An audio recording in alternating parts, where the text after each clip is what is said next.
Y dices, o sea, por eso, ¿por qué me pasa esto a mí? Pero a toro pasado, cuando ya pasa un tiempo, dices, menos mal. Yo estoy tremendamente agradecida que me haya pasado esa situación, porque si no, no sé cuánto tiempo más hasta haber despertado.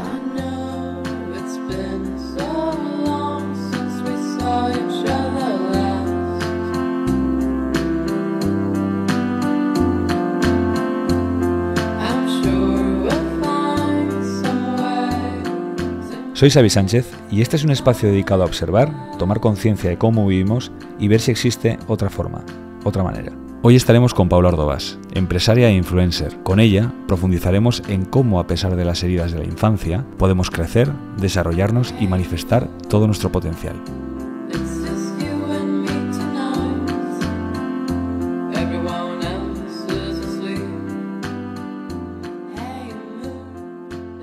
Bueno, Paula, pues nada, encantado y muchísimas gracias por estar hoy aquí con nosotros. Gracias a vosotros, a ti. Y mira, recuerdo que una amiga hace años me enseñó tu perfil de Instagram y me dijo, hay una chica que es súper guay porque su manera de vestir, pero también cómo entrena, cómo se mueve, o sea... Y me acuerdo que, o sea, tengo como esa imagen grabada de hace tiempo y luego que, no sé cómo, hace unos pocos años, algo que subí a Instagram también, yo algo en mi cuenta, de repente, como que te volví a ver, no sé si porque de repente compartiste algo, que había subido algún vídeo y me viniste otra vez, ¿no? Y bueno, ahora estás aquí y te agradezco, de verdad, tu tiempo por estar aquí conmigo. Sobre todo, más allá del tema de las redes sociales, que también, pues bueno, es un tema, ¿no? Interesante del que poder hablar, cómo el ejercicio, ¿verdad? Cómo el movimiento, cómo el esfuerzo, cómo esa capacidad de desarrollar la voluntad en uno mismo es capaz de poder llevarnos a lugares inimaginables. O sea, que nunca hubiésemos pensado, ¿no? que podríamos hacer tal cosa, ¿no? Y me gustaría un poco empezar por ahí, porque creo que es importante, ¿no? En la sociedad en la que vivimos, aparte de que cada vez tenemos la suerte de que el ejercicio está más presente en nuestras vidas, o por lo menos se está promocionando cada vez más, pero más allá de la estética, cómo a nivel vital, ¿no? Cómo a nivel profundo, la capacidad que nos da para poder crecer, ¿no? Y sobre todo, hablo también de mí mismo, ¿no? Cómo nos ayuda a estar conectados a la vida, ¿no? A esa energía y a esa fuerza necesaria de crecimiento diario, ¿no? Me encanta esto porque es cierto que si tienes un cuerpo, eres un atleta, ¿no? Entonces todos tenemos un cuerpo y todos podemos ser atletas. Yo también empecé siendo principiante, entrando en un gimnasio sin saber utilizar las máquinas, con esa vergüenza de qué horror, no sé ni cómo me voy a manejar aquí, ¿no? Pero creo que para poder llegar a algo grande, ya sea en el deporte o en cualquier ámbito de tu vida, tienes que ser principiante, porque si nunca eres principiante, nunca sabrás lo increíblemente bien que puedes llegar a hacerlo, ¿no? Entonces yo hasta los 28 años... Bueno, suspendía educación física en el colegio, creo que era de las... Bueno, matemáticas también, pero de las que no me gustaban, ¿no? Porque creo que a lo mejor, por lo que tuve que vivir en mi infancia, tenía mucha inseguridad en mí. Entonces, no creía, ¿no? que por mí misma pudiese llegar a algo en el deporte. Y solté, ¿no? El deporte no formaba para nada parte de mi vida, hasta que una vez, por algo puramente físico, a los 28 años dije, oye, yo tengo que empezar a cuidarme. Y me enganchó. Fue como una medicina, una terapia. Era el único momento en el que desconectaba del mundo y estaba solo conmigo. Y bueno, el deporte me trajo mucho, me devolvió a mí de alguna forma. Sin embargo, no entrenaba de una forma consciente, ¿no? Como conectando cuerpo y alma, que creo que es fundamental, porque era todo puramente más físico, aunque me ayudase a nivel mental, pero no llegaba como a esa conexión vital, que creo que es fundamental. Abogaba por salud durante muchos años en mis redes sociales y en mi vida, ¿no? Con mi entorno. Sin embargo, me faltaba la pata más importante, que es la salud mental. Una no puede darse sin la otra, tienen que coexistir, ¿no? Porque si algo no está funcionando aquí, lo vas a acabar notando. En mi caso, fue mi cuerpo el que empezó a gritar, a decir aquí algo está pasando, porque si no, nada me iba a parar, ¿no? Y bueno, empecé a enfermar de alguna forma, tuve una amenorrea, 5 años, se me retiró el ciclo menstrual. Tuve una pancreatitis, una mujer que tanto se cuida, alimentación, deporte, una pancreatitis. Pues el cuerpo estaba hablando y fue la única forma de frenarme, porque yo recuerdo que del nivel de estrés y ansiedad me tenía que hacer transfusiones de hierro y de sangre porque llegué a entrenar 5 horas al día, es decir, lo llevé al extremo como todo en mi vida. Para los que no me conozcan, que estén escuchando, durante muchos años he sido todos los trastornos que puedas imaginarte los he tenido: trastorno obsesivo-compulsivo, cronopatía, que es la necesidad de ser productiva 24/7, perfeccionismo extremo. Creé este personaje para no volver a vivir una situación de imperfección como la que había vivido en mi pasado, ¿no? No volver a mostrarme vulnerable, entonces voy a ser una superwoman en todo, en moda, estilo de vida y también en deporte. Y bueno, lo llevé al extremo y me ingresaba semanalmente para hacerme transfusiones de hierro y de sangre, salía y me iba a grabar sesiones para mi plataforma fitness, pero luego yo también tenía que entrenar para mí porque era mi vía de escape. Entonces, pues eso, se llevó al extremo y mi cuerpo tuvo que gritar para que parase, porque si no, yo no iba a parar. Sí, porque hablabas un poquito de la infancia, ¿no? Y cómo cuando pasan esos años, ¿no?, los que dejamos un poco atrás, ¿no?, los primeros años de vida, qué fácil es como salir de una manera como de escape, ¿no? O sea, inconscientemente no nos damos cuenta, pero hay algo que en cierta manera yo siempre digo que al final hay niveles y niveles, ¿no? Pero a todos no nos permiten ser nosotros mismos, ¿no? Entonces todos tenemos inicialmente esa herida, ¿no?, de que no hemos podido manifestarnos como hemos querido, porque siempre ha habido alguna prohibición, siempre ha habido algún mandato, siempre ha habido algún juicio que nos ha determinado o nos ha hecho creer una supuesta forma de la que somos, ¿no? Entonces salimos con esa herida, ¿no? Y al final pues lo hacemos como podemos, ¿no? Entonces, ¿cómo tú empiezas a darte cuenta que había algo ahí profundo, ¿no? Algo de atrás, ¿sabes? Algo que igual inicialmente no lo detectabas, ¿no? Porque muchas veces no es sencillo, ¿no? Puedes sentir que igual pues te cuesta dormir, o que te cuesta comer, o que te cuesta relacionarte con el día a día, o incluso que estamos mucho en la mente y poco en la experiencia.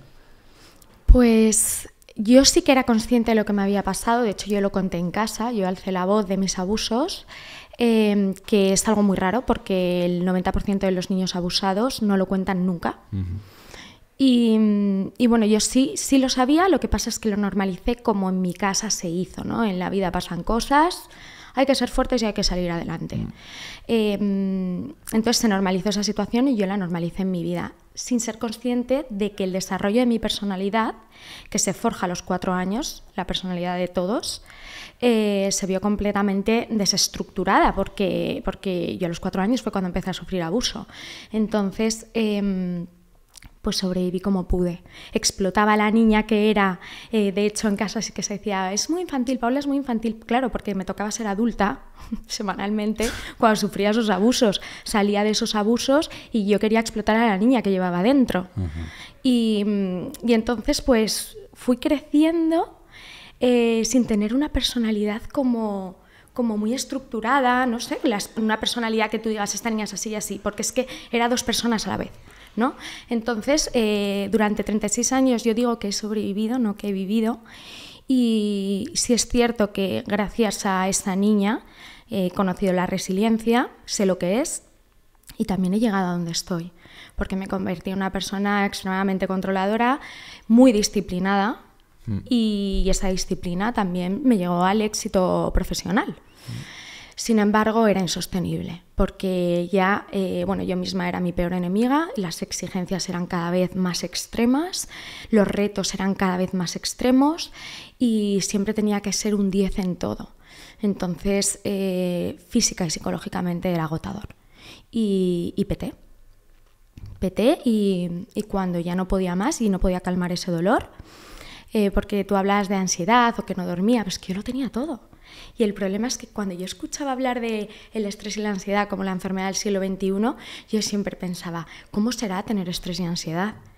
Claro, yo vivía en ese estado, entonces no conocía otra cosa y no me podía imaginar que el estrés y la ansiedad eran mi estado permanente de vida, ¿no? Hasta que empecé en terapia y fui consciente de eso y dije, esto necesito a alguien que me pueda guiar para aliviar este dolor, porque es que quería desaparecer, no podía, no sabía cómo guiarme, ¿no? dentro de este dolor. Y luego, sobre todo, para poder tener las herramientas y enfrentarme a todo lo que había detrás, que efectivamente los traumas de nuestra infancia o la educación emocional, que es súper importante, porque tú dices, nos hacen ser de determinada forma, no nos dejan expresarnos, ¿no? Por supuesto hay que educar con una serie de límites, poner límites, claro que sí, pero no limitar las emociones. Educar no anularlas, como me hicieron a mí, ¿no? O sea, estás triste o te pasa esto, ¿y por qué? ¿No? Que te preguntes el por qué sientes de determinada forma. Es que no sabemos, no entendemos. Entonces creo que es algo muy importante desde pequeños, para poder enfrentarnos a la vida. Y también la desconexión o la dualidad que generamos, ¿no? Lo hablabas de la niña, ¿no? Y la adulta, ¿sabes? Porque es curioso cuando somos pequeños. Y ahora tengo una sobrina, ¿no? De 1 año y medio y bueno, la criatura lo que ha hecho también ha unido mucho a la familia, ¿no?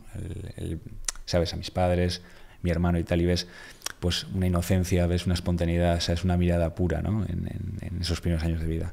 Pero es curioso cómo, claro, vemos un entorno un entorno serio, ¿no? Que al final un entorno que también han sido niños en su momento. Pero qué fácil es como desconectarse, o sea, de repente meternos en un formato como adulto. Hablo también como de algo impuesto y rígido, ¿no? En lo que de repente ya no valen las gracias o hay que estar serio, hay que hacer esto, hay que hacer lo otro, ¿no? También hablo un poco todo del trabajo, de todo la dirección del perfeccionismo, ¿no? Y del constantemente exigirse hacer cosas, ¿no? Y ser productivo y tener que hacer esto y lo otro, ¿no? Y cómo nos vamos separando, me ha recordado mucho porque pues trabajamos también mucho en volver a esa unión, ¿no? Uh-huh. En reconciliar la niña con la adulta, ¿no? Y vivir en esa unidad, ¿no? Y no vivir de manera separada. Bueno, es que yo creo que también hemos sido educados en una jerarquía, una educación muy jerárquica. Uh-huh. Somos una generación que está sufriendo los traumas de todos nuestros antepasados, porque ir a terapia era algo que estaba mal visto. Estás pirado, ¿sabes? Si vas al psiquiatra o al psicólogo. Bueno, ya al psiquiatra ni te cuento. Entonces, estaba mal visto. Entonces, hemos heredado todos esos traumas. Es una barbaridad. Y hemos tenido que sostenerlos desde pequeños, sin herramientas, con emociones anuladas, ¿no? Y nosotros hemos tenido que sanar todo eso. Estamos como en esa generación de me toca sanar y me toca aprender a vivir de otra forma, que a mí me han educado así y yo siempre he pensado que si tuviese un hijo le iba a educar de la misma forma, ¿no? Yeah. Y de repente, yo ahora que soy madre digo, es que no quiero esto, es que no quiero esto. Quiero una comunicación real con mi hija, porque no vale el me lo tienes que contar todo, esto no es así. Cuando pasa algo grave, cuando hay un trauma grave, cada niño necesita sus tiempos. Entonces también tenemos que cambiar el discurso de siempre que te pase algo me lo tienes que contar. Porque cuando lo cuentas, por lo general es tarde, en el caso de que lo cuentes. Entonces tú ya cuando vas a contar dices, se me va a caer el pelo porque lo he contado muy tarde. Entonces me van a decir, ¿cómo no me lo has dicho antes? Y una serie de cosas, pues eso, de una educación jerárquica, soy tu padre y haces esto porque soy tu padre, ¿no? Y bueno, pero explícamelo. ¿Por qué lo voy a hacer así? Pues mira esto, porque vas a tener estos beneficios, porque tal, porque cual. No porque soy tu padre, eso no es una razón. Yo te voy a guiar en la vida, no te voy a soltar de la mano, pero te voy a enseñar el porqué de las cosas.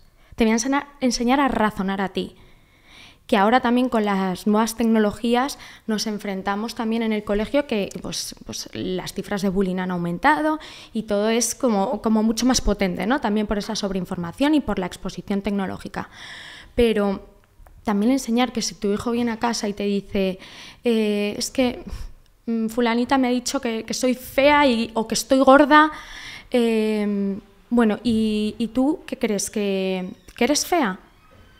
¿A ti ella te parece fea? Ella no. Vale, pero esa es tu opinión, no es una realidad. Claro. Entonces ella te está dando su opinión, eso no quiere decir que sea la realidad. Y tú les vas enseñando, porque en la vida claramente se van a encontrar ante pruebas muy difíciles. Lo que hay que enseñarles es a diferenciar entre las cosas, entre una opinión y una realidad. que te puede doler, pero que es su realidad, no la tuya. Es su opinión, no la tuya, ¿no? Entonces, me parece que es educar para enfrentarse a una vida. Hablas de algo muy interesante, que es dejar de vivir en un sueño, ¿no? O sea, es decir, en la mente con las supuestas realidades, que no son realidades, que son nuestras propias opiniones sobre algo, ¿no? A diferencia de lo que está sucediendo. En tu caso, algo que a mí me parece esto súper interesante porque creo que es como lo que te hace el clic, ¿no? A darte cuenta de que lo que tú piensas no es lo que piensa el otro, ¿no? Y que tienes que volver a una realidad de qué es lo que está sucediendo, ¿no? ¿Tú cómo te empezaste a dar cuenta de que aquello que pensabas era tu opinión, pero no la del resto, ¿sabes? O sea, pero ese darte cuenta, ¿sabes? O sea, ¿te refieres al darme cuenta que algo no iba bien, que no estaba bien? Sí, y también al principio no nos damos, o sea, lo que no nos damos cuenta es que lo que nosotros pensamos creemos que es como una verdad absoluta. Sí, yo he sido criada así, porque también, o sea, que te críen es una cosa, criar también es que tú actúes de determinada forma porque tu hijo te va a ver en todo. Quiero decir, tú no puedes decir no utilices el móvil, ¿no? Ahora como fuera pantallas y tú todo el día con la pantalla. O sea, tienes que educar con el acto. Igual que no digas que me quieres y luego no me lo demuestras, ¿no? O sea, acciones. Y eso es educar, que vean el reflejo en lo que haces, ¿no? Entonces, yo era educada en el que se decía una serie de cosas, pero luego no se actuaba en consonancia con eso, ¿no? Entonces, eso para mí no es educar, predicar con el ejemplo. Y luego también que no se respetaba, o sea, en esta casa se opina así y esto es lo que hay. Y si opinas diferente, no se respeta. A mí me ha costado mucho salir de ahí, porque yo me he dado cuenta que en las diferentes empresas que he tenido, con la gestión de equipos, que es lo que más me costaba, entre que yo era una persona muy perfeccionista y siempre generaba frustración en los equipos, porque nunca nada estaba del todo bien, pero ni para mí ni para ellos, ¿no? He generado frustración también con mis seguidores de la vida perfecta, porque es que todo lo hace bien, empieza a entrenar y de pronto ya hace maratones, porque mi nivel de exigencia era tan extremo que en todo era 10, 10, 10 y la gente se alejaba, ¿no? Y he notado mucho eso, que he generado frustración y ahora comprendo el porqué. Y luego que esta es mi opinión y se hace así. Y creo que también para poder crecer tienes que ser capaz, ya a nivel empresarial, de sentarte, escuchar opiniones y fusionar ideas, ¿no? Tu verdad o tu forma de pensar no es la única verdad, ¿no? Entonces, estar abiertos y, sobre todo, mi psiquiatra siempre dice que comprender es aliviar, ¿no? Entonces, yo a lo mejor no voy a opinar lo mismo que tú en política, en religión o en cualquier cosa de la vida. Sin embargo, estoy abierta para escucharte, para entenderte y comprender el por qué piensas así, ¿no? Decir, oye, pues entiendo su punto de vista. El mío es diferente porque he vivido a lo mejor otras circunstancias, otras cosas, y entonces yo estoy aquí, pero comprendo por qué tú piensas así, ¿no? Y eso es fundamental para relacionarnos en todos los sentidos, relaciones personales, relaciones laborales, ¿no? Entonces, estar abiertos. Y ahora se dice que hay libertad de expresión con las redes sociales. Eso es mentira. Todo lo que digas va a ser juzgado. Todo. Es una pasada. ¿Sí? Es alucinante. Entonces, pues bueno, a lo mejor esta conversación que estamos teniendo tú y yo aquí, para muchos estará fatal, para muchos estará bien. Nunca llueve a gusto de todos y ya tienes que evolucionar con eso, ¿no? Pero yo, dentro de lo que está en mi mano, voy a estar abierta a escuchar y a entender la postura de esas personas, porque vivencias, traumas, experiencias les han llevado a estar en ese punto, ¿no? Sí, me imagino que todo este aprendizaje que tú has llevado a cabo también te ha ayudado a llevar los equipos, como decías antes, ¿no? Con mucha más flexibilidad, ¿no? Totalmente. El soltar y tener más mano, ¿no? Ser más... Sí, soltar, lo que sí. tú has dicho es soltar. Ojo, que no quiero decir que ahora ya sea completamente flexible en todo, cero disciplinada. No, he sido 36 años de mi vida siendo así. Hay muchas cosas de esa Paula que me encantaban y que voy a mantener, pero desde un equilibrio, ¿no? No yéndome al extremo. Y no es, antes era súper deportista, entonces ahora nada. No, el equilibrio, como todo en la vida. Uh-huh. Ahora, cuando hablas de extremos y de perfeccionismos, también a nivel laboral, me gustaría hablar un poco a nivel de movimiento y ejercicio. O sea, es decir, Hablábamos antes, ¿no? Que te acercaste a un gimnasio por primera vez, empezaste a entrenar. ¿Y cómo fue ese proceso? O sea, quiero decir, ese perfeccionismo que ya llevabas, ¿cómo fue enraizándose en el ejercicio? Pues la verdad es que fue muy paulatino, que me sorprende, porque yo soy muy de ahora llego, ataco y ¡bumba! Pero yo creo que tampoco tenía esa confianza, como te comentaba antes, en mí misma, ¿no? Estaba esa inseguridad innata, entré en un gimnasio y de primeras como me sentía como muy perdida. Cogí una entrenadora personal, empecé 2 veces a la semana. Esas 2 veces se convirtieron ya en un mes en 4 veces. Soy una persona que genéticamente soy muy fibrosa, entonces los resultados empezaron a notar muy rápido.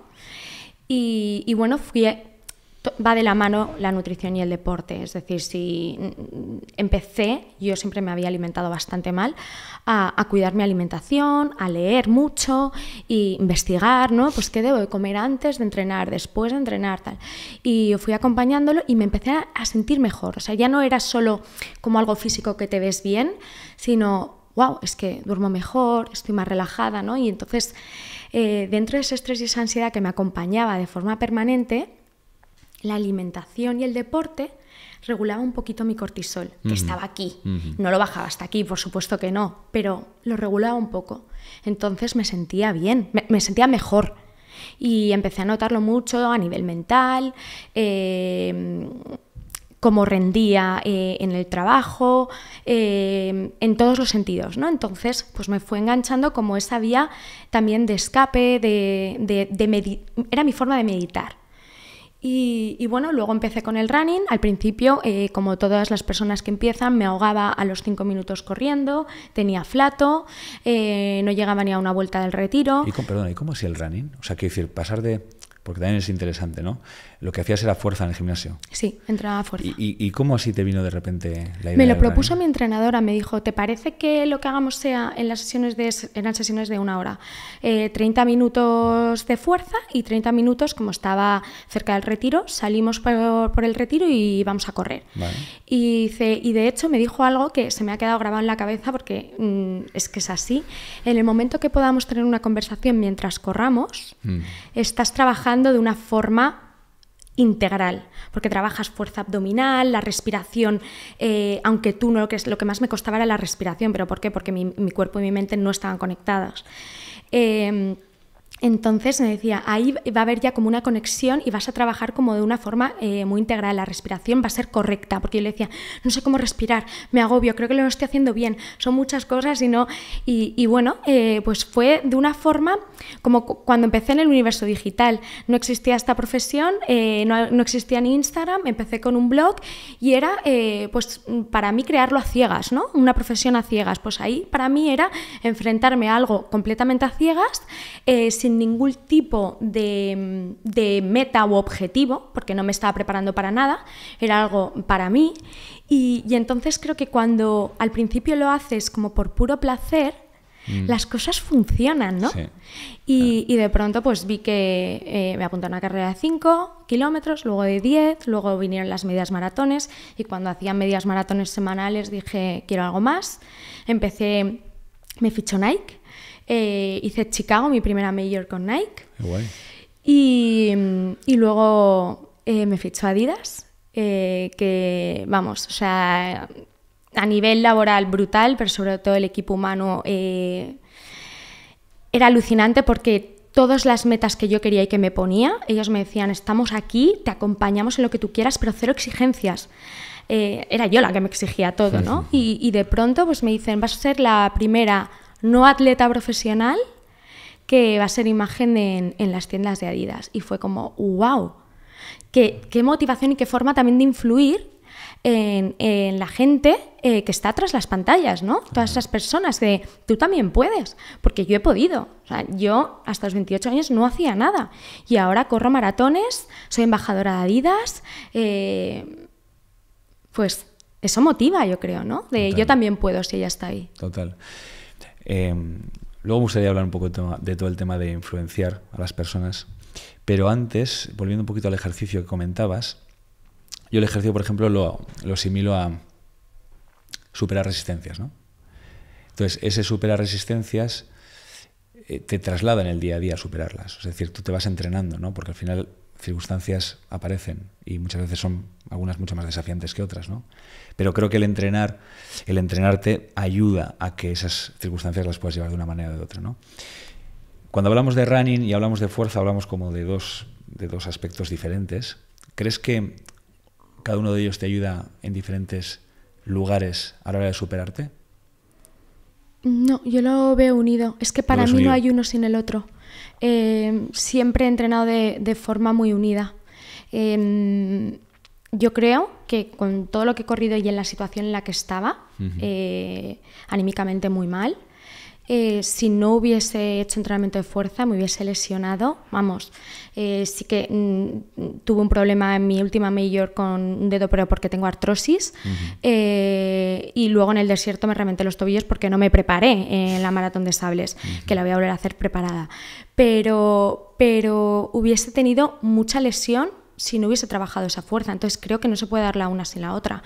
Es que pues como el deporte y la nutrición, ¿no? Tienen que estar unidas. De nada te sirve entrenar, matarte en el gimnasio, matarte a correr y luego comer ultraprocesados, azúcares, alcohol constantemente, porque es que ni te vas a sentir bien, ni los resultados se van a notar, ni a nivel físico ni a nivel mental. Entonces creo que para mí eso es unido. Pero hay algo que decías y que para mí, fíjate, una vez se lo comenté a mi marido, le dije, yo veo mucho, o sea, conozco a las personas por cómo las veo entrenar. O sea, me da igual que no tengan nivel, una persona que entra la primera vez en el gimnasio, pero su actitud al enfrentarse a ese entrenamiento, yo ya conozco a esa persona, sé cómo es. Y la forma de entrenar habla. Sí, habla. Lo decía un amigo también que era deportista profesional y decía que cuando ves a un deportista moverse, ya te está diciendo cómo es, ¿no? Su Totalmente. Manera de moverse, lo que dices, la actitud, cómo llega esa primera persona al centro, ¿no? Cómo se enfrenta al entrenamiento. Cómo se enfrenta, sí. Aunque no pueda con su vida, pero lo acaba, ¿no? Yo lo termino. Sí. Como pueda, pero lo hago. Total. ¿Y cómo es, me imagino, pues esos días en los que llegabas agotada, ¿no? Porque, quiero decir, con todo el trabajo físico que has estado haciendo y que haces, agotada físicamente, pero luego también tener que trabajar, tener que, seguir alimentando, ¿no? Todo el concepto de la red social. Mi entrenador lo decía en la presentación del libro, que hice una mesa redonda con mis tablas de salvación, ¿no? Que era pues, nutrición, deporte, apoyo familiar, estaba mi marido, y luego terapia, ¿no? Y él decía, yo tenía muchos enfrentamientos con mis entrenadores, porque yo era la que estructuraba, o sea, soy tan tremendamente exigente que es que nada podía salirse de ese calendario, de esa estructura.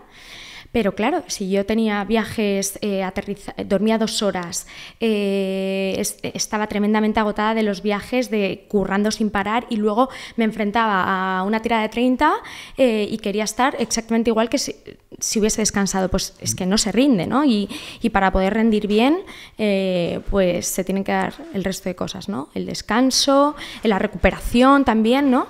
Y yo no me lo permitía, o sea, en todo tenía que estar bien, como te decía. Entonces recuerdo, y esto lo contamos en el libro, que él me decía, Paula, soy tu entrenador y hoy no salimos porque necesitas descansar.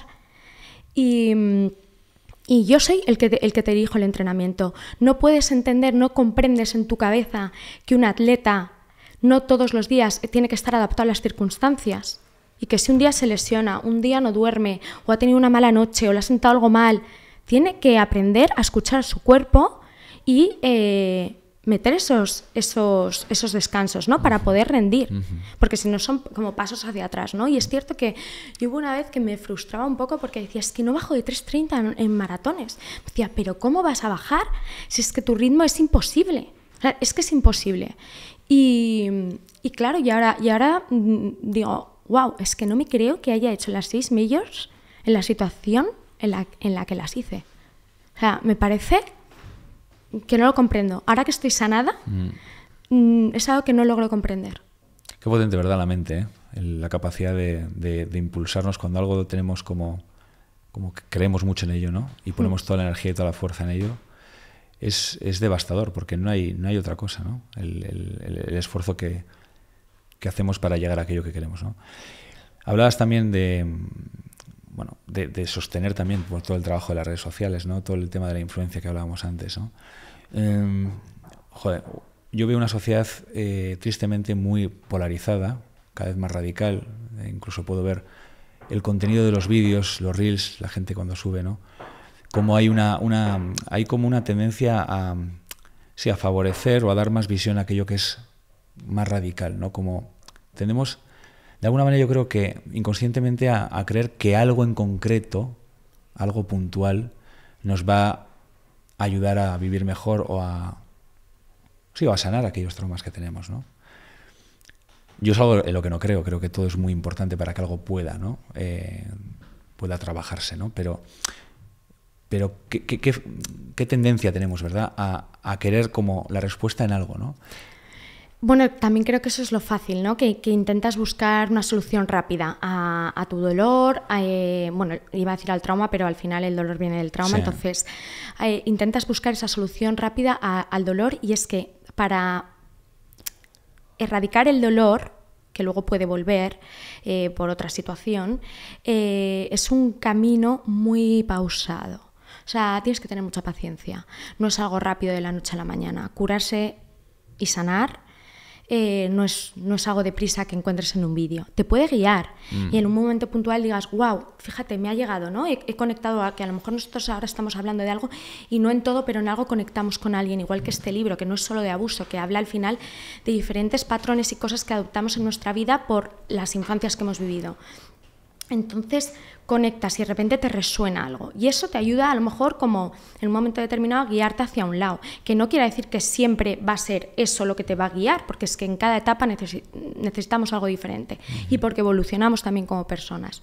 Es cierto también que a mí también me parece muy curioso cómo yo que he sido extremadamente perfeccionista y que ahora lo que digo es que detrás de una mujer perfeccionista hay una niña muy herida que buscaba ser amada, ¿no? Sí. Ser vista. Sí. Y me parece que nada pasa por casualidad, porque curiosamente me dedico al mundo digital, empiezo a crear esa profesión en España hace 16 años, cuando es una profesión que al final se mueve y el éxito radica, por así decirlo, en gustar, en los likes, en el engagement. Y voy a eso, ¿no? Como en plan, quiero ser vista y quiero ser como aceptada, ¿no? Que me quieran, que me den like. No era consciente de esto hasta que hice terapia, pero digo, es que todo pasa por algo. Y entonces ahora siento que como ya comunico y conecto de otra manera diferente, que tienes que ser consciente que no vas a gustar a todo el mundo, y por eso también hay tanta variedad, y eso es lo bonito, ¿no? Pero siento que ahora lo que cuento es desde la calma, es desde otro lado, ¿no? Y también, al mismo tiempo, con este libro me han criticado porque, wow, cuentas esto, ¿no? Que estás hablando de algo como muy serio y de pronto subes una mesa bonita, un viaje bonito, ya, pero es que a mí la creatividad y la belleza en diferentes aspectos, en el arte sobre todo, me salvó muchos años. Claro. Y eso forma parte de mí.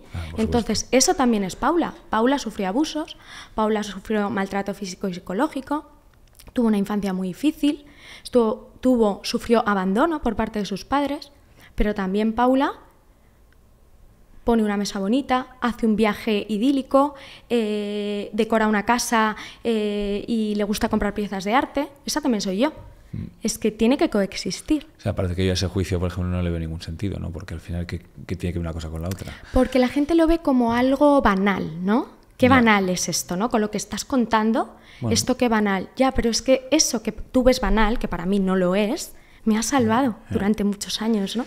Sí, aparte que ahora que hablas ya de eso, a mí me encanta, por ejemplo, me encanta la ropa, me encanta, pero no en el concepto de únicamente de externamente lo que es, ¿no? Sino, y ahí es donde quiero ir, ¿no? El gusto desde el cual uno se pone algo o uno ve la belleza en una mesa o en una casa o en la decoración, ¿no? O sea, al final creo que tenemos la tendencia a la superficialidad, ¿no? Porque vivimos vidas muy superficiales, tristemente también. Las conversaciones muchas veces son muy formales, muy superficiales, todo está bien, todo no sé qué, pero al final carece de esa profundidad, ¿no? Y cuando hablamos de la ropa, que también es un sector que, pues, que sea como, ¿no?, prostituido, por así decirlo, ¿no? A que ya las cosas pues cada vez se valoren menos, ¿no? Todo sea tan barato que al final la ropa sea de usar y tirar. Pero a mí me gusta, a mí me encantó desde niño. Desde que era muy pequeño siempre me disfrazaba, me ponía ropa, me flipa. Es el gusto que hay detrás de ello, ¿no? O sea, lo que genera en ti. Forma de expresarte. Exacto, también. Exacto. Igual que los colores, igual que los patrones en la ropa, ¿no? Todo, ¿no? Entonces, bueno, es algo que tú has transmitido también en las redes, ¿no? Esa profundidad. Y pero es que fíjate, lo llevo también a otro punto. Tenía una conversación con una amiga el otro día que su hijo estuvo al borde de la muerte cuando nació, porque nació muy temprano, con 26 semanas, y ella estaba justo, se acababa de mudar fuera de Madrid, o sea, no estaba su marido y con su niño, ¿no? Estaba como enfrentándose un poco sola a eso, ¿no? A esa situación tan tremenda. Y ella pues tenía redes sociales y siempre compartía todo, desde también como muy estético. Y decía, a mí me salvaba yendo al hospital, el arreglarme, comprarme un cappuccino y hacerme un selfie camino al hospital. Y lo publicaba cada día. Ese selfie, que para muchos es algo banal, a mí me salvó en ese proceso. Porque le hacía sentir que era ella, que seguía siendo ella. Que no iba a ir al hospital en chándal o de tirada porque necesitaba arreglarse, sentirse como era ella, sí, antes de que mismo, le pasase, ¿no?, eso, ¿no? Que le sucediese eso. Entonces, creo que ese tipo de cosas son terapia cuando nos suceden traumas, ¿no? Y entonces juzgar sin saber muchas veces, como desde eso sí que me parece banal a mí, ¿no? ¿Y cómo es alejarse del perfeccionismo? Porque al haber estado muchos años, ¿no?, viviendo en él y siendo consciente que has vivido, ¿no?, porque hay muchas personas que no lo son, que creen que esa es la manera de vivir, ¿no?, pero al haber acostumbrado siempre como a vivir en esa exigencia, ¿no?, y creer que eso es la vida, ¿no?, ¿cómo es el ir soltando eso, ¿no? Pues para mí creo que lo más difícil, y sigo en ello, claro, como te decía, he estado 36 años viviendo desde ese prisma, cumplo 40 dentro de nada, y digo, hay veces que me he asustado. Para mí, de hecho, ya el embarazo fue soltar un poco ese perfeccionismo, porque mi ideal de cuerpo perfecto, el mío, iba a cambiar. Y me escriben muchas mujeres, Paula, ¿cómo has podido enfrentarte a eso? Me da mucho miedo. Y digo, cuando ese miedo ya no esté, estarás preparada. Si ese miedo está ahí, todavía no estás preparada para maternar, porque no te estás maternando a ti misma. ¿Cómo vas a maternar a alguien? Total. Si tú te estás exigiendo y en un momento que estás creando una vida dentro, ¿no? Y solté, es que ni me miraba al espejo, o sea, es que estaba a otra cosa, ¿no? Como que de pronto, yo que siempre había estado ahí, yo ya estaba en un segundo plano. Es como si sueltas la forma, ¿verdad? Sí, completamente. Entonces, creo que, bueno, yo me he salvado a mí misma, pero mi hija ha terminado de salvarme. Sí, en muchos sentidos. También es cierto que cuando ella llegó, dejé de comprender aún más muchas cosas de la forma en la que yo había sido educada. Sí, es verdad, es cuando viene alguien al mundo, ¿no? Ves lo que decíamos al principio, un poco esa pureza, ¿no? ¿Y qué te hizo, por ejemplo, ver a ti de nuevo? O sea, es decir, ¿no?, el ver a pues esa niña. Sentía que a veces era como si me estuviese protegiendo a la Paula de niña, fíjate. También esto lo estoy trabajando mucho en terapia, para no volcar esos miedos, ¿no?, en ella y poder lograr ese equilibrio, ¿no?, de educar desde el amor puramente, que por supuesto como padres, como madres siempre hay una incertidumbre y un miedo, es así, pero que no vivas desde ahí. Que por supuesto hay momentos en los que aparecerá, como en todas las personas a las que quieres, no quieres que sufran. Pero es cierto que sé cómo es Paula ahora. Siento que estoy siendo yo realmente, como nunca me he dejado ser. Desde que soy madre, iba a decir, he dicho en muchas ocasiones, he cambiado, pero no he cambiado. Me he dejado ser desde que soy madre. Y me está pareciendo tremendamente bonito. Conocerme. Conocerte, claro. De hecho, cuando hablamos de soltar el perfeccionismo, porque yo es algo en lo que he estado muy instalado también durante mucho tiempo, y bueno, tengo tendencias, ¿no? Al final es un trabajo de vida, ¿no? Desde mi punto de vista. Pero, nunca lo vamos a dejar de ser. Sí, pero hay un trabajo como de... Yo lo que más he sentido es ese soltar te lleva mucho a la infancia. A mí venían, y me vienen, ¿no? Por ejemplo, el otro día que iba en bici, porque, bueno, he andado mucho en coche, pero cada vez ando más en bici, ¿no? Y yo de pequeño andaba mucho en bici. Entonces, cuando voy andando en bici, me vienen los recuerdos de la infancia, como de esa libertad, y sobre todo lo que has dicho, ¿no? Como de ir olvidándote tanto de la forma como somos de niños, ¿no? Que no estamos pensando en que somos alguien en concreto con una forma determinada que tenemos que mantener. El niño está bien como está y ya está, ¿no? Entonces yo, no sé, me gusta compartirlo contigo y a la gente que nos está escuchando, porque al principio puede como asustar, ¿no? Como una sensación de vacío, ¿no? En lo que te ha sostenido durante mucho tiempo, pero ir soltándolo, ¿y ahora qué? O sea, ¿qué sentido tiene mi vida, ¿no? ¿Qué es lo que tengo que hacer, ¿no? Pero creo que también cuando vas soltando, aquí es necesario pedir ayuda. Quiero decir, si los perfeccionistas que nos estén escuchando, pedir ayuda. Solos no vais a poder.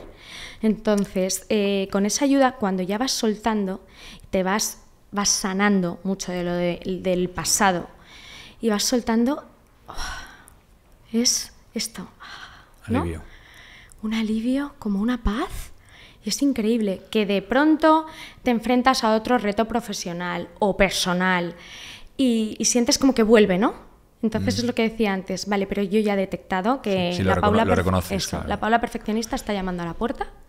Entonces yo lo detecto y veo cómo puedo gestionarlo, ¿no? Porque ahora tenemos las herramientas, cuando hemos ido a terapia, de voy a gestionar esto así, voy a soltar aquí.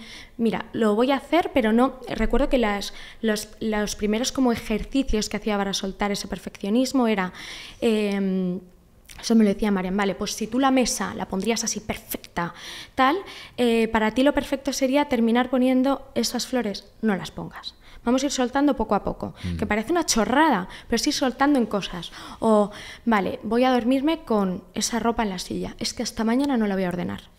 O con la puerta del armario abierta, porque es que yo llego un momento, esto también lo conté en una entrevista que me hicieron, que tenía, con 6 años, un cepillo para peinar los flecos de la alfombra de mi habitación. O sea, eso es de estar pirada ya. Con 6 años, pero claro, era, esto está controlado, esto está perfecto, nadie va a entrar a descolocarme. De hecho, mi depresión explotó cuando en mi trabajo, que para mí siempre ha sido mi zona segura, hubo algo que no pude controlar.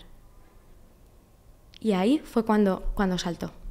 Sí, al final yo creo que la vida nos pone situaciones, ¿no? Para crecer. O sea, muchas veces egocéntricamente nos podemos preguntar por qué nos pasa esto, ¿no? ¿Por qué me está pasando esto a mí? O entrar en la queja, en el victimismo, ¿no? Pero realmente al final aparecen situaciones para que nosotros crezcamos, ¿no? Nos demos cuenta de que eso es por algo, ¿no? Hay una causa, ¿sabes? Que en ese momento no lo ves. Que en ese momento no lo ves. Y dices, o sea, ¿por qué me pasa esto a mí? Pero a toro pasado, cuando ya pasa un tiempo, dices, menos mal. Yo estoy tremendamente agradecida que me haya pasado esa situación, porque si no sé cuánto tiempo más hasta haber despertado, ¿no? Sí, aparte que también creo que, por la manera que vivimos, ¿no? Muchas veces las enfermedades o todo lo que nos pasa que genera un dolor se ven como algo negativo, ¿sabes? O sea, la mentalidad es, me está pasando esto es una putada, qué cabrón es la vida conmigo, ¿no? Que yo me merezco esto, ¿sabes? Y como tratar de paliarlo de alguna manera, ¿no? Pero yo lo veo de otra forma, lo veo como... Son avisos, ¿sabes? O sea, al final es una comunicación. Es decir, aquí sucede algo, el cuerpo no enferma porque sí, ni nos ponemos enfermos porque sí, ni nos duelen las cosas porque sí, pues se normaliza, ¿no? Pero hay que decir, cuando aparecen, ostras, es una gran oportunidad para una toma de conciencia, de ver más allá y decir, ostras, ¿para qué me está pasando esto? O sea, ¿qué me ¿Para está... qué? No por qué, ¿para qué? Eso es, ¿qué me está diciendo la vida con esta situación?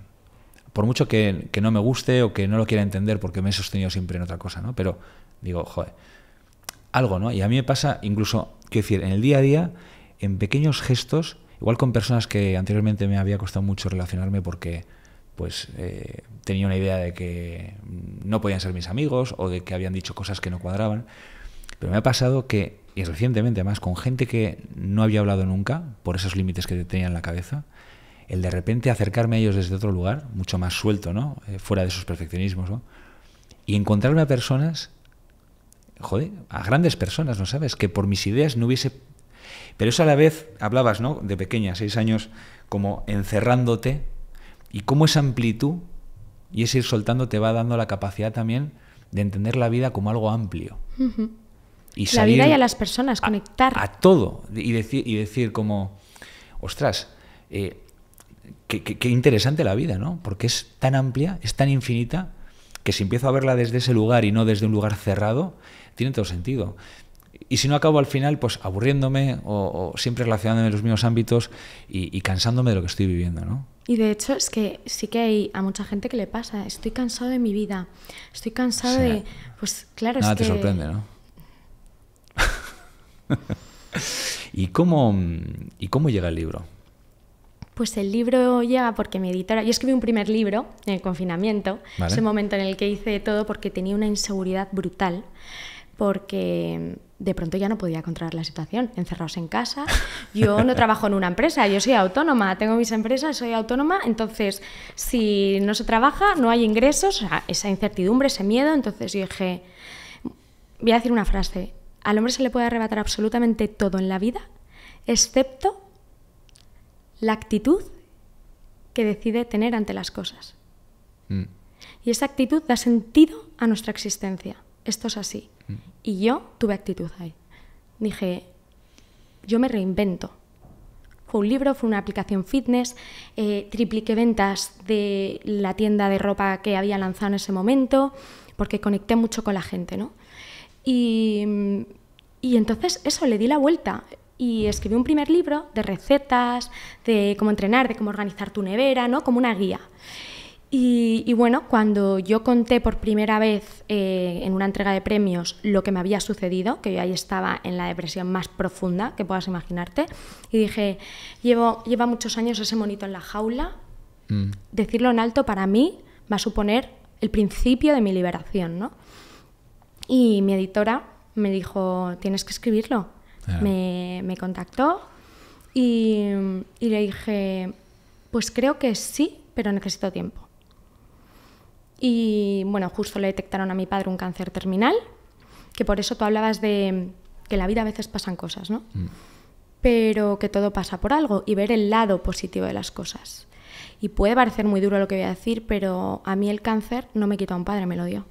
Gracias a su enfermedad nos reencontramos y nos conseguimos el uno al otro. O sea, es como si todo el tiempo perdido en 7 meses se hubiese recuperado. Y esto fue en pleno proceso de terapia con una depresión heavy, que era como... Mi psiquiatra me decía, es que cada día hay algo, es que no sé cómo gestionar y no entiendo cómo has podido gestionar ya todo pasado. Todas estas cosas y haber salido tan bien en tan poco tiempo, porque para todo lo que había vivido y estaba viviendo iba muy rápido. Y bueno, se me ha ido. ¿Qué te estaba diciendo yo antes de esto? El tema del libro. Y entonces le dije que necesitaba un poco de tiempo y empecé a escribirlo cuando mi padre había muerto. Y a los 3 meses me quedé embarazada. Y entonces, claro, es un libro que yo comencé en una situación muy distinta a la que estoy ahora y a la que estaba cuando terminé el libro, ¿no? Y estaba preparada, me ayudó a poner nombres y apellidos a muchas de las cosas que había vivido. Este libro es mi tabla de salvación, pero también es la tabla de salvación para muchas personas. Con esto, ¿qué quiero decir? Que sea lo que sea el trauma que hayas tenido o el dolor que hayas sentido, el dolor todos los sentimos igual. Creo que es un libro que da esperanza, que el dolor se puede transformar y que a pesar del dolor y las situaciones tremendamente horribles que hayas podido vivir, se puede resurgir y puedes llegar a tener el éxito en muchos ámbitos vitales de tu vida, que yo sí, he sufrido muchas cosas horribles, pero también muchas cosas increíbles he vivido. y mi trauma me llevó al éxito también, ¿no? El éxito profesional, al éxito personal. Entonces, estoy tremendamente orgullosa de eso y quiero reflejarlo con este libro, es decir, se puede salir de ese dolor. ¿Y crees que esa actitud de la que hablas, ¿no?, en ti, crees que, primero, la has tenido siempre? Sí, la he tenido siempre. ¿La has tenido siempre? Y para aquellas personas que puedan cuestionarse y decir, bueno, ya, pero es que esta chica tiene actitud, pero yo no la tengo. Desde tu punto de vista... Todos nos queremos curar. Todos nos queremos curar. Lo que pasa es que tiene que ser el momento, tienes que ser valiente para volver. Es muy difícil. Yo no romantizo el dolor con este libro. Y además el proceso no tiene unos timings. Es decir, vale, yo empiezo, me voy a sanar y en un año estoy bien. Es que no lo sabes, cada persona tiene sus tiempos. Y yo recuerdo que sentí mucho miedo de cara a mi marido, de decir, ni yo sé cuándo voy a estar bien, porque el proceso de sanación es como una montaña rusa. Un día estás aquí y dices, salgo de aquí, me como el mundo, puedo con ello. Y al día siguiente quieres tirar la toalla. Entonces es así, no es un proceso lineal, va en círculos. Y si para ti ya es complicado, imagínate la persona que está a tu lado que no entiende lo que está pasando por tu cabeza. Ese papel es muy jodido.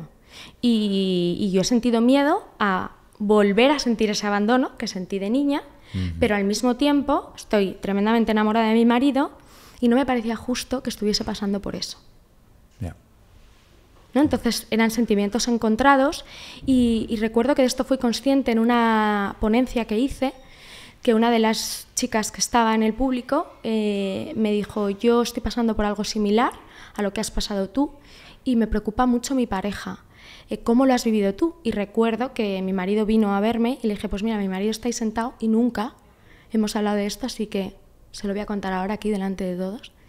Y le dije eso, que había sentido mucho miedo, pero al mismo tiempo sentía que tenía una suerte brutal de haber podido contar con él, porque no sé si hubiera sido posible salir. Totalmente, totalmente. Por terminar un poquito, Paula, y para sobre todo, yo siempre me fijo mucho en las personas que igual pasan por lugares parecidos, ¿no? Y sobre todo también pues el que piensen, ¿no?, que son ellos o ellas los únicos que están viviendo eso, ¿sabes? Yo creo que eso es algo bastante habitual, porque tal como vivimos, ¿no?, de forma tan individualizada, caemos mucho en esa soledad, ¿no? Como de que cuando algo nos sucede, nos está sucediendo solo a nosotros y realmente a veces pensamos, ¿no? Joder, es que estoy loco o solo vivo yo esto, porque superficialmente, como ves al resto de las personas vivir una vida que igual tú no estás viviendo en ese momento, entonces a mí sí que me gustaría un poco, ¿tú qué les dirías, ¿no?, a todas esas personas que pueden pasar por momentos del estilo, que a veces crean que ostras, me está pasando algo, pero nadie más lo vio, cuando te das cuenta que todos pasamos por procesos difíciles. Y yo hasta que no escribí este libro no era consciente de que tantas personas habían pasado por algo similar. Claro. Y entonces, volviendo a hablar de la influencia, siento que ahora realmente soy una persona que influye, ¿no? Que no es que antes no lo fuese, pero esto me parece influir hasta en las entrañas. Porque esa sensación de que esto solo lo he vivido yo, que me ha pasado solo a mí, lo abro al mundo y conectas. Porque a muchas personas les resuena algo de aquí, de este libro, ¿no? Y porque todos en algún momento de nuestra vida transitamos el dolor, la inseguridad, el miedo, la felicidad también, ¿no? Y conectas de la forma más pura que hay, ¿no? Siendo 100% tú, que no es que el resto de cosas no lo fuese, pero es que aquí me estoy abriendo en canal.